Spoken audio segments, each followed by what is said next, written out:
नमस्कार। आज मैं फिर एक दिन के गैप के बाद आपके सामने अपराध की एक और घटना लेकर आया हूँ। घटना भी उसी दौर की है जिस दौर का मैं पिछले काफ़ी समय से ज़िक्र कर रहा हूँ। कुछ लोगों ने इस पे कमेंट किया कि साहब इसमें रिज़ल्ट का पता नहीं लगता, कौन पकड़ा गया, किसके खिलाफ़ कार्रवाई हुई, ये कुछ पता नहीं लगता, मज़ा नहीं आता सुनने में। मैं अर्ज़ कर दूं कि पहले भी जब मैंने वो क्राइम के वो इंसिडेंट सुनाए थे जिसमें सारी डिटेल हुआ करती थी, वो रीसेंट थी, लेटेस्ट थी, अप टू पार्ट 300, जिसमें उनके ट्रायल तक की बात हुआ करती थी, ट्रायल तक की जानकारी दिया करता था। लेकिन ये उस दौर की है जिसका कोई डिजिटलाइजेशन नहीं है। मैंने आपको बताया कि वो इम्पॉर्टेंट घटनाएं हैं जो उस ज़माने में कोई और सोर्स नहीं था। अगर मान लिया उस तरह की कोई घटना लखनऊ में या हमारे इलाके में हो जाए, तो इस तरह की घटनाएं कहाँ कहाँ हुई थीं, इसको जानने के लिए फिर वही अखबारों की कटिंग, अखबारों के दफ्तर, डीसीआरबी या हर ज़िले में फ़ोन करके कहने सुनने के आधार पे फ़ोन करके पता लगाना होता था। उस ज़माने में लगभग सभी पुलिस अधिकारी, फील्ड के अधिकारी अखबारों के इस समाचार को कहीं न कहीं लिख लेते थे, 1 लाइन में, 2 लाइन में, और अगर कटिंग उनको मिल जाती थी तो उसको सहेज कर, उसको सँभाल कर रखते थे। उसमें उस दिन के इंसिडेंट का ही सिर्फ़ ज़िक्र हुआ करता था। बाद में कभी अगर 2-4 महीने में उस इंसिडेंट से रिलेटेड कोई और खबर होती थी, किसी के अरेस्ट की, किसी के ट्रायल की या किसी के सज़ा होने की, तो वो भी सँभाल कर रख ली जाती थी कि किस-किस केस में क्या-क्या हुआ है। तो इसलिए मेरा मकसद सिर्फ़ ये है कि आप उस दौर को भी जानें, जिस दौर में टेलीफ़ोन नहीं थे, टेलीफ़ोन का मतलब मोबाइल फ़ोन नहीं थे, कोई इलेक्ट्रॉनिक एविडेंस लेने का या अपने चार्जशीट में सबमिट करने का कोई तरीका नहीं था। इंसिडेंट लेकिन ऐसे थे कि सुन के रोएँ काँप जाएँ, रूह काँप जाए, रोएँ खड़े हो जाएँ। ऐसे-ऐसे इंसिडेंट थे। उन्हीं से कुछ इंसिडेंट मैं आपको बताता हूँ, सिर्फ़ ये कंपेयर करने के लिए कि हम आज जिस दौर में हैं, पुलिसिंग आज जिस दौर की है, क्राइम में और पुलिसिंग में क्या अंतर आया है। आज वाली घटना, इसकी तारीख है 21 जनवरी 1997। इसका स्थान था बाराबंकी ज़िले में, जो बिल्कुल पड़ोस का ज़िला है। हमारे हेडक्वार्टर से और डिस्ट्रिक्ट बाराबंकी के हेडक्वार्टर की दूरी सिर्फ 17 किलोमीटर है। बाराबंकी के डिस्ट्रिक्ट एंड सेशंस जज के कैंपस में शाम को 4:30 बजे कोर्ट की एक हवालात हुआ करती है। उसको इस तरह समझें कि जिस दिन कोर्ट में कुछ लोगों का रिमांड बनना होता है, 14 दिन ख़त्म हो जाते हैं। कुछ लोग गवाही के लिए पेशी पर आते हैं।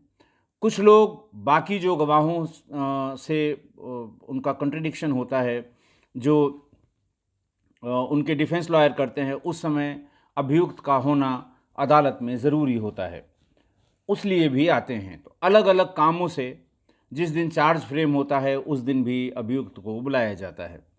एवरेज एक छोटे ज़िले में, बाराबंकी बहुत बड़ा ज़िला नहीं है, एक छोटे ज़िले में एक दिन में 150 से 200 अभियुक्त अदालत लाए जाते हैं।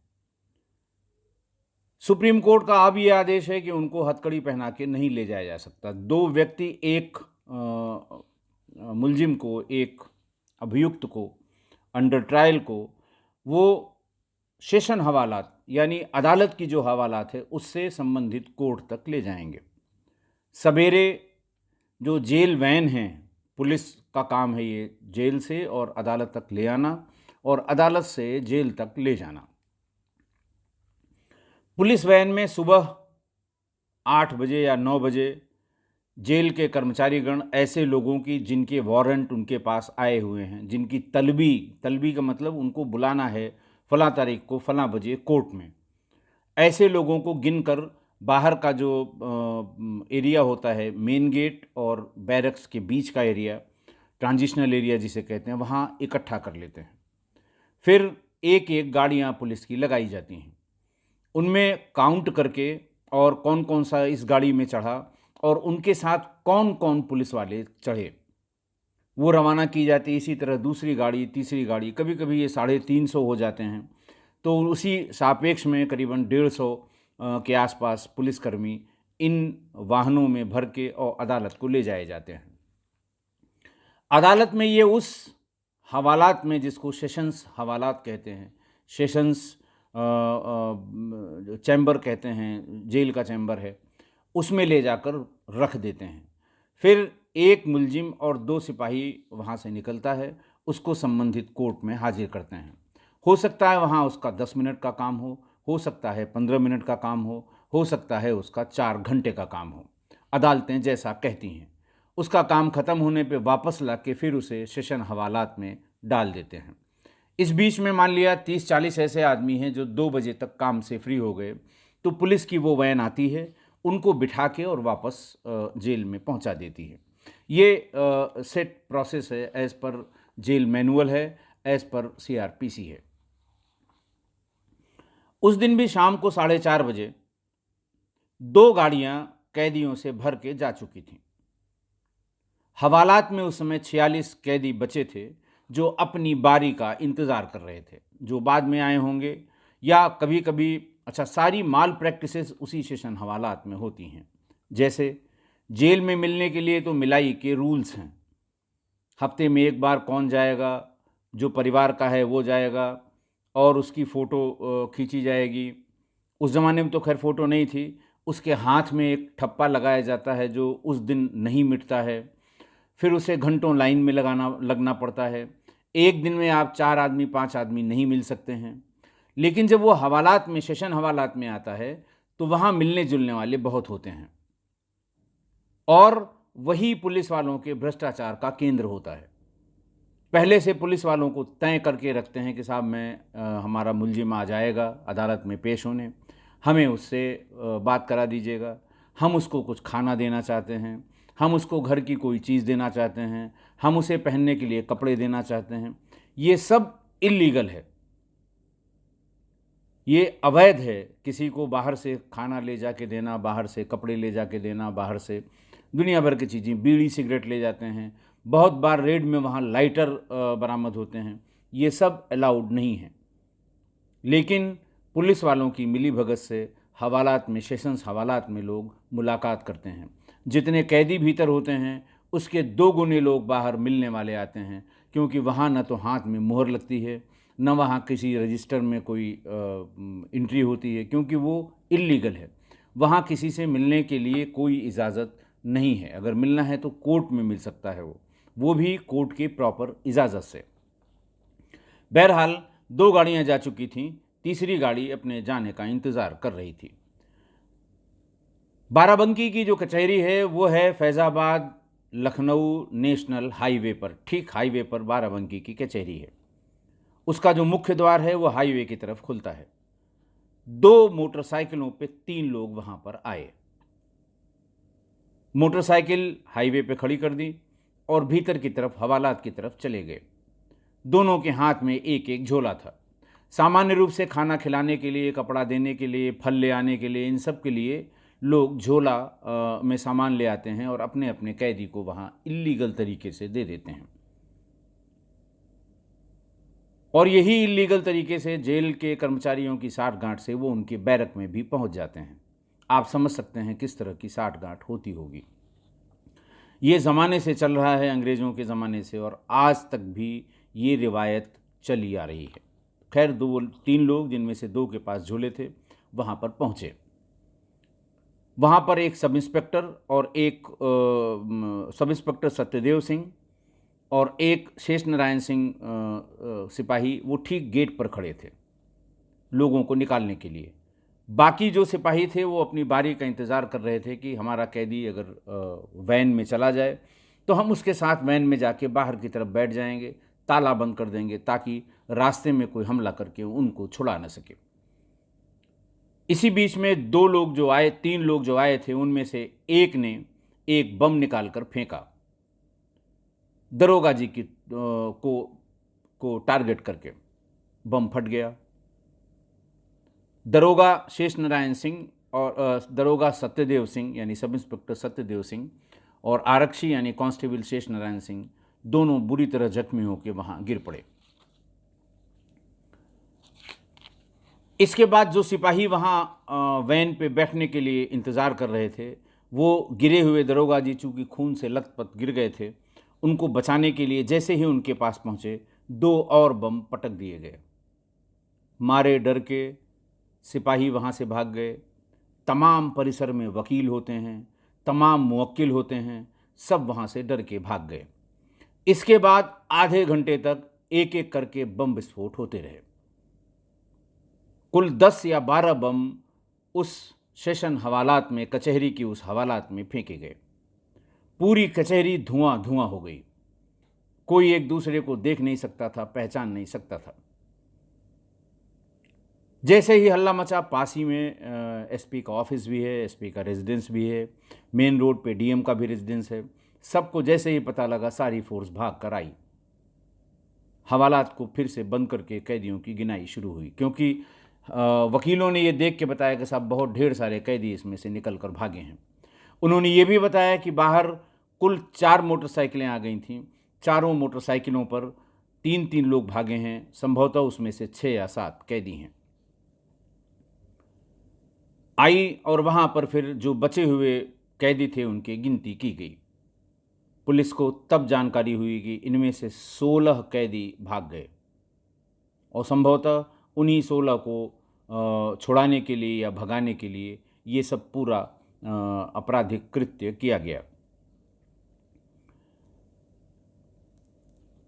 उसके बाद ये देखा गया कि आखिर ये 16 में से कौन हैं जो भागे हैं, वो कौन हैं। तो जो मौजूद थे उनकी फ़ौरन गिनती हुई, उनको जेल में भेजा गया, दाखिल किया गया। जेल से जो लोग वहाँ पर, क्योंकि जब वहाँ उतरते हैं और जेल के भीतर एंट्री होती है, वहाँ भी उनकी गिनती नामवार होती है। उन्होंने 16 लोगों के नाम बताए कि ये 16 लोग जेल के लिए वापस नहीं आए हैं, यानी ये भाग गए हैं। पुलिस के भी होश उड़ गए। उसमें तमाम आजीवन कारावास के भुक्तभोगी, तमाम उसमें बहुत ही हीनियस क्राइम के कैदी थे जो हवालात से भाग गए थे उसी बमबारी के सहारे। पुलिस अधीक्षक उस समय श्री राम सिंह थे, रिटायर हो गए बहुत पहले, एज ए डीआईजी रिटायर हो गए। वो भी मौके पर पहुँचे, डिस्ट्रिक्ट मजिस्ट्रेट भी पहुँचे। वहाँ जो चीज़ पता लगी वो यही पता लगी कि इस तरह से ये लोग आए थे और बम मार के वहाँ भागे। वकीलों ने, जो बहुत बड़ी संख्या में कचहरी परिसर में थे, कचहरी 4:30 बजे की बात है, 5 बजे के आसपास अदालतें बंद हो जाती हैं, तो उन्होंने बताया कि ये मोटरसाइकिल से 4 मोटरसाइकिलों से करीब 6 लोग उससे भागे हैं। 4 लोग निर्माण विभाग के सामने वाली मस्जिद के भीतर गए हैं। बाकी सारे लोग जवाहरलाल नेहरू महाविद्यालय की ओर भाग गए हैं। बड़ी कोशिश की गई, तलाशी ली गई, पूरे परिसर को घेरा गया। 4 लोग उसमें से जो भागे हुए थे, 16 में से 4, वो गेट के पास मिल गए। उन्होंने भागने की कोशिश भी नहीं की। उन्होंने खुद ही बताया कि साहब हम भी भागे थे, हम इस डर से भागे थे कि लगता है भीतर किसी की हत्या करने के लिए बाहर से बदमाश आए हैं और कहीं इसी चक्कर में हम लोग भी न मारे जाएं, इसलिए डर की वजह से हम लोग वहाँ से भाग गए थे। कुल 46 कैदी उस समय बचे थे। बाकी जो 107 कैदियों में बाकी कैदी अपने अपने वैन से पहले जा चुके थे। फिर इसकी डिटेल जो बचे हुए कैदी थे उनसे पूछी गई तो उन्होंने बताया कि 4:30 बजे देखिए एनडीपीएस के बहुत ढेर सारे मामले, यानी अफीम के, स्मैक के, चरस के, बाराबंकी इसका हब रहा है। मैं अपने कई एपिसोड्स में मेरी अपनी बाराबंकी में तैनाती के दरमियान ये गैंग कैसे ऑपरेट करते हैं, कैसे रातों रात मालामाल हो जाते हैं, कैसे पुलिस को भी अपनी गिरफ्त में कर लेते हैं, ये सब मैं बता चुका हूँ। उसमें बड़ी कंसाइनमेंट के जो अपराधी थे, पकड़े गए थे, ज़्यादातर को सज़ा हो जाती है, क्योंकि जैसे ही एफएसएल से ये रिपोर्ट आ जाए कि ये ओपीएम प्रोडक्ट है या ओपीएम है, या कोई केमिकल उसका जो स्पेसिफिक है वो उसमें आ जाता है, तो कोर्ट के पास और कोई चारा भी नहीं होता, इससे बड़ा कोई एविडेंस नहीं होता, उनके हाथ से या उनके पास से बरामद हुआ है, उनको सज़ा हो जाती है। उसमें कई एक सज़ा याफ्ता भी थे। उसी में से एक सज़ा याफ्ता अहमद अख्तर था। संभवतः उसने जो लोग बाहर से आ रहे थे उनको देख लिया। उसने रिक्वेस्ट की जो वहाँ जेल की गाड़ी में पहुँचाने के लिए सब इंस्पेक्टर और सिपाही थे कि साहब हमको प्यास लगी है, मुझे पानी पिलवा दीजिए। सामने ही अदालत के परिसर में एक पानी की टंकी थी जिसमें लोग, वादकारी लोग यानी जिसको मौकिल कहते हैं, मौकिल लोग, वकील लोग कभी कभी पानी पीते हैं। उसको हवालात से निकाल कर और वहाँ तक पानी पीने वाली टंकी तक ले जाया गया। पानी पी लिया। पानी पी के जैसे ही वो भीतर उसको दाखिल करने के लिए इन्होंने हवालात का गेट चाबी लगा कर खोला, वैसे ही पहला बम विस्फोट हो गया जिसमें सब इंस्पेक्टर और सिपाही लहू लुहान हो गए। उसके बाद वो किसी को ढूंढता रहा, वो लोग सामने आए, फिर ऐसा लगा कि सिपाही और फिर आ रहे हैं, ताला फिर बंद हो जाएगा, फिर दूसरा धमाका हुआ। जब तक उन लोगों को जिन्हें बाहर निकालना था हवालात से, वो सारे लोग निकल नहीं गए, तब तक तब तक हवालात के बाहर गेट पर बम के धमाके होते रहे। भागे हुए कैदियों में सगीर, रामफली, ये सतरिख थाने के थे, मुनीर थाना जैतपुर का था, और टिकरा उस्मा एक गांव है जो सबसे ज़्यादा बदनाम है नारकोटिक्स के लिए। सबसे अधिक मैन्युफैक्चरिंग टिकरा में ही होती है नारकोटिक्स की। सारे जितनी वैरायटी ओपीएम के हैं सब ये लोग बनाते हैं और वहाँ से बेचते हैं। उस पर जो जैतपुर का मुनीर था, उसके ऊपर हत्या, डकैती और लूट और एनडीपीएस की तस्करी के बहुत ढेर सारे मामले विचाराधीन थे जो चल रहे थे। सगीर को इसमें आजीवन कारावास हो चुकी थी। इसके अलावा भूपेंद्र सिंह, पप्पू पटारा जरौली गांव सतरिक का, ये सब एनडीपीएस के बहुत ढेर सारे नाम हैं, नाम पढ़ने का कोई मतलब नहीं है। बदमाशों ने पहले से योजना बना रखी थी कि एक आदमी उसमें से पानी पीने के लिए दरवाज़ा खुलवा के बाहर जाएगा, तुरंत दरवाज़ा बंद कर देंगे ताले से, वो जो सिपाही दरोगा होते हैं। जब वो वापस आएगा, फिर जैसे ही ताला खोला जाए वैसे ही धमाके 3-4 ऐसे कर दीजिए कि वो दरवाज़ा बंद न करने पाएँ और हम अपने आदमियों को वहाँ से निकाल कर ले जाएं। ये पहली घटना थी। आज मैं दूसरी एक और घटना का जिक्र करूँगा कि वो कैंपस, जो सुरक्षित कैंपस होता है, अदालतों का लोग सम्मान करते हैं, कानून के मानने वाले सब अदालतों का सम्मान करते हैं, उसी अदालत के परिसर में जुडिशियल कस्टडी में आए हुए लोगों को जिस हवालात में रखा गया था, उसमें ताबड़तोड़ बम मारकर 16 अपराधियों को छुड़ा लिया गया, जिनमें से 4 ही पकड़े जा सके। 97 की ये मैंने आपको जो घटना बताई, इसकी डेट भी बताई थी कि ये घटना है 21 जनवरी की। दूसरी घटना है 16 सितंबर 1997 की। अच्छा, जब ये वहाँ से भागे तो उसमें लखनऊ के भी 6 मुलजिम थे, लखनऊ के रहने वाले, आज हरदोई के रहने वाले थे, कुछ सीतापुर के रहने वाले थे।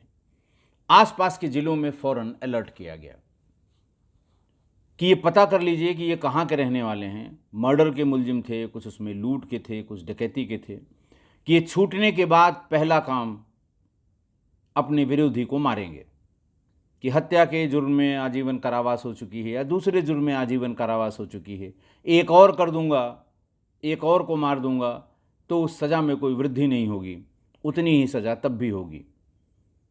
तो ये बहुत बार ऐसा हुआ है कि कस्टडी से भाग के अपने विरोधी की हत्या करके फिर थाने में या अदालत में सरेंडर कर देते हैं। उनका काम हो जाता है, एक और ट्रायल होगा, जितनी सज़ा मैक्सिमम मिलनी थी वो मिल गई, उतनी ही सज़ा दूसरे क्राइम में भी होगी। इसलिए अलर्ट किया जाता है कि ये लोग उनके सबके नाम पते जेल ने फ़ौरन वायरलेस पर सबको नोट कराए। सारे लोगों ने वहाँ जाके पूरी फर्स्ट हैंड इन्फॉर्मेशन ली कि किस अपराध में जेल गया था, उसमें इसकी किससे किससे दुश्मनी हो गई थी और किसके ऊपर इसको शक था कि फ़लाँ ने मुझे फंसाया है या फ़लाँ ने मुझे नामज़द कराया है। आने के बाद वो पहला काम करते हैं कि उनकी हत्या करते हैं या उनको नुकसान करते हैं। सारे लोग अलर्ट मोड पे आ गए। धीरे धीरे बातें जैसे सब धीमी हो जाती हैं, ये भी धीमी हो गई और अगली घटना 16 सितंबर 1997 को लखनऊ डिस्ट्रिक्ट कोर्ट के भीतर की हुई। लखनऊ डिस्ट्रिक्ट कोर्ट में भी सेशन हवालात है। सभी डिस्ट्रिक्ट कोर्ट्स में एक एक सेशन हवालात है। जेल से जितने अपराधी कोर्ट में पेश करने के लिए लाए जाते हैं, पहले उनको वहाँ इकट्ठा किया जाता है, फिर एक एक करके उनको संबंधित न्यायालय के समक्ष प्रस्तुत करके उनका काम ख़त्म होने पर वापस सेशन हवालात में डाल दिया जाता है और फिर शाम को पुलिस वैन आती है, उनको उसमें बिठाकर जेल में पुनः दाखिल करा देती है। वज़ीरगंज में थाना वज़ीरगंज है लखनऊ का, जिसमें ये डिस्ट्रिक्ट कोर्ट है। डिस्ट्रिक्ट एंड सेशंस कोर्ट कहते हैं उसको, जिला एवं सत्र न्यायालय कहते हैं उसको। उसमें भी बड़ी संख्या में अपराधी ट्रायल के लिए आए हुए थे। 129 अपराधी उस दिन लाए गए थे और इनके साथ कुल 46 पुलिसकर्मी थे। धीरे धीरे आते गए, 129 एक गाड़ियों में जाएंगे नहीं, 3-4 गाड़ियों में जाते हैं। अंतिम गाड़ी में जब लोग रखे गए तो ये देखा गया कि ये 11 अपराधी इसमें से कम हैं। जो लोग वहाँ ड्यूटी पे थे उनके होश उड़ गए कि ये 11 गए कहाँ। फिर से काउंट किया गया कौन किसको ले गया था और किसने वापस लाकर, क्योंकि वो आमद और रवानगी जब उस हवालात से वहाँ जीडी भी चलती है, जनरल डायरी भी चलाई जाती है कि कौन कौन किसको लेकर आया, हवालात में रखा और कौन सा सिपाही उसको किस न्यायालय में प्रस्तुत करने के लिए ले गया, फिर वापस लाकर उसे हवालात में बंद कराया। फिर से गिनती की गई, 11 अपराधी फरार थे। फ़ौरन एक आदमी जेल में गया, वहाँ जो अंतिम कैदी थे वो भी जब दाखिल हो गए तो पता लगा कि फ़लाँ 11 व्यक्ति इसमें नहीं हैं। फिर एसएसपी लखनऊ और सारे अधिकारी पहुँचे। 11 अपराधी और सब हार्डकोर क्रिमिनल्स थे जो वहाँ से भाग गए थे। ये देखा गया कि सेशन हवालात की जो खिड़की है उसमें जो रॉड लगी हुई है, उस रॉड में जहाँ वेल्डिंग का जोड़ होता है वो वहाँ से टूटा हुआ था। कम से कम 2 आदमियों की पीठ पर चढ़ के उसे टेढ़ा किया गया होगा, इतनी ऊंचाई पर होता है। जैसे एक आदमी बैठ गया, उसकी पीठ पर दूसरा आदमी बैठा, उसकी कंधे पे खड़े होकर किसी आदमी ने उसको खींच के, किसी अपराधी ने खींच के उसे टेढ़ा कर दिया। उसमें इतनी जगह हो गई कि आराम से एक एक आदमी करके निकलते रहे। ऐसा लगता है कि यह काम सवेरे ही कर लिया गया। जब सारे लोग इकट्ठा हुए 129, तभी उसी भीड़ में किसी ने ये काम कर लिया और धीरे धीरे करके जिनको निकलना था वो भाग गए। जबकि सेशन हवालात की सुरक्षा के लिए बाराबंकी की घटना के बाद एक डिटेल्ड इंस्ट्रक्शंस जारी किए गए थे डीजी ऑफिस से, जेल विभाग से, कि ये घटना दोबारा नहीं होनी चाहिए। चेकिंग फ्रिस्किंग सब शुरू हो गई, लेकिन भीतर ये 11 अपराधी वहाँ से चले गए। इन्हें पूरा समय मिला, इसीलिए उस दिन सिर्फ एक आदमी, एक फरार अपराधी पकड़ा गया। बाकी फरार अपराधी अपने अपने जगह पर पहुंच चुके होंगे। फिर रेड अलर्ट हुआ। इनके सबके नाम पते फिर जिन जिन जिलों के थे वहाँ सूचित किए गए। वहाँ जाकर पूरी बात पता की गई कि इसमें हत्या के अपराधी भी थे, कि इनसे रंजिश किसकी है, उनको सिक्योरिटी दी गई कि ऐसा न हो वहाँ से भागने के बाद ये इनकी हत्या कर दे। ये 2 बड़ी गंभीर घटनाएं कैदियों के भागने की, आपकी जानकारी के लिए। आज की घटना को शुरू करने के पहले, कल चूंकि मैं आ नहीं पाया था, मैं बाहर गया हुआ था, परसों के बाद से बहुत ढेर सारे मैसेज और मेल्स मुझे मिले हैं, जिनमें से श्री दीपक सिंह, श्री आदित्य किशोर, सलाम इंडिया सबका, उपमा मिश्रा जी, मनोज शर्मा जी, एंटरटेनमेंट प्लस की आईडी है, अमित मिश्रा जी, इन लोगों ने ये कहा है कि साहब गोरखपुर में मनीष गुप्ता वाली घटना के बारे में आप ज़रूर बताएं, क्योंकि ये घटना बहुत दुखदाई है और इस घटना के बारे में बहुत तरह की बात इंटरनेट पर मौजूद है। श्री संतोष सिहोले ने मेल भी किया, बहुत डिटेल मेल किया कि साहब इस बार आपने चूँकि एक प्रोग्राम बता दिया है कि जब ये पुराने किस्से ख़त्म होंगे, पुराने क्राइम की घटनाएं ख़त्म होंगी, उसके बाद ही आप समसामयिक घटनाओं पर कोई टिप्पणी करेंगे, लेकिन इसको बीच में रोक कर इसके बारे में ज़रूर बताइए, सभी इसको जानना चाहते हैं। इसके अलावा कम से कम 20 और लोगों ने, आप कल और परसों के कमेंट पढ़ लें। अपने मित्रों की बात बार बार अनसुना करना ये अच्छी बात नहीं है। हमारे किस्सा गोई परिवार के इतने लोग अगर चाहते हैं कि मनीष गुप्ता वाले प्रकरण में, जिसको पुलिस वालों ने पीट पीट कर मार डाला गोरखपुर में, उसके बारे में कुछ बताया जाए, तो कल के एपिसोड में मैं मनीष गुप्ता के प्रकरण के बारे में, क्योंकि न तो मैं मौके पर था, न मैं चश्मदीद गवाह हूँ, न इस घटना का विवेचक हूँ, मैं इस घटना से सीधे तौर पे कहीं से नहीं जुड़ा हूँ, लेकिन आपकी तरह मैं भी इसकी सारी खबरें देख रहा था। रिलायबल हैं कुछ थोड़ी कंफ्यूजिंग हैं, लेकिन जितना मेरा एक्सपीरियंस है उसमें क्या हुआ होगा, कैसे हुआ होगा और कब हुआ होगा, क्या क्या इस तरह के प्रकरण में, ऐसा नहीं है कि ये पहला प्रकरण है, इस तरह के बहुत प्रकरण मेरी सर्विस के दरमियान भी आए हैं। उसमें पुलिस अपने को कैसे बचाती है, क्यों ये इतना जुल्म ज़ाती सिपाही और उससे थोड़े ऊपर के लोग करते हैं, ये मैं कल मनीष गुप्ता के प्रकरण में आपको सिलसिलेवार बताऊंगा कि मेरी समझ से ये हुआ होगा। इसलिए आप सबकी बात को मानते हुए, और इतनी हैवी डिमांड, इतने लोगों का तो मैंने नाम पढ़ा, सबका नाम पढ़ना भी संभव नहीं है, इतने लोगों की बात मानना, ये परिवार के इतने लोग अगर कह रहे हैं तो उसे मानना भी चाहिए। आरडी मलिक साहब ने ये लिखा है कि साहब प्रोग्राम अच्छा है, इस तरह की बातें लिखी हैं, लेकिन आपके सब्सक्राइबर नहीं बढ़ रहे हैं। तो मलिक साहब, सब्सक्राइबर पर मैंने कभी ध्यान नहीं दिया, न मैंने कभी अपील की कि आप सब्सक्राइब करें, आप लाइक करें। सारे वीडियो जो भी मैं सुनता हूँ उसमें शुरू में ही लोग एक ही अपील करते हैं कि साहब अगर आप चैनल में नए हैं तो सब्सक्राइब करें। मैंने कभी नहीं ध्यान दिया इस पर, न कभी कहा। जो भी हमारा परिवार बढ़ा वो आपके प्यार से, आपकी मोहब्बत से, आपके अपनेपन से, आपका इस क्राइम के प्रति लगाव जो है उससे, या आपका जो इंटरेस्ट और समझ है क्राइम में, उसकी वजह से बढ़ा है।